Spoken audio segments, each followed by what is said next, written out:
Променливото време и ниските утрински температури можат штетно да влијат врз овошките и раноградинарските култури. Дел од раноградинарите велат дека ваквата состојба ќе се одрази врз квалитетот и родот на краставиците, доматите и зелката. Ако земјоделците забележат некои штетници и габни заболувања на своите растенија, треба да превземат одредени агротехнички мерки, велат агрономите. Во услови кога 10 дена врне и внатре има голема релативна влажност, заради слабите растенија се јавуваат, примерно доматите, доста габни заболувања кои го напаѓаат кореновиот систем. Тие се негде 6-7 па и повеќе. И се случува на терен сега да одредени растенија дури и со веќе оплодени домати да венат и неповратно да умираат. Тие се веќе комплетни загуби за фармерите. Значи, многу е битно контрола на наводнувањето.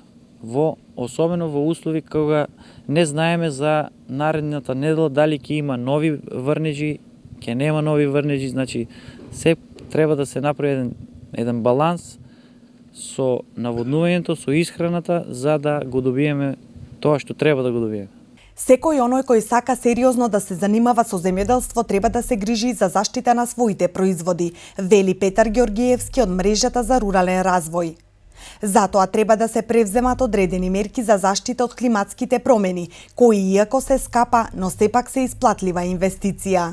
Мерките за конзервација на влага во почвата, кратката резидба и ред други мерки не се скапи. Значи тоа се баш напротив ефтини мерки кои што можат да се применат во секојдневната агротехничка обработка или работа на секој земјоделец. Освен заштитните мрежи. Заштитните мрежи се релативно поскапа инвестиција и тие особено во овоштарското и во лозарското производство, бидејќи скапи се конструкциите кои што треба да се изградат. Значи таа по хектар, можам тој податок да ви кажам, сумата изнесува негде од 15 до 20.000 евра на хектар. Тоа е релативно скапа инвестиција. Климатските промени се реалност насекаде во светот, а според анализите на експертите, Македонија може да очекува екстремни варијации во температурата, кои ќе имаат штетни последици врз земјоделскиот сектор.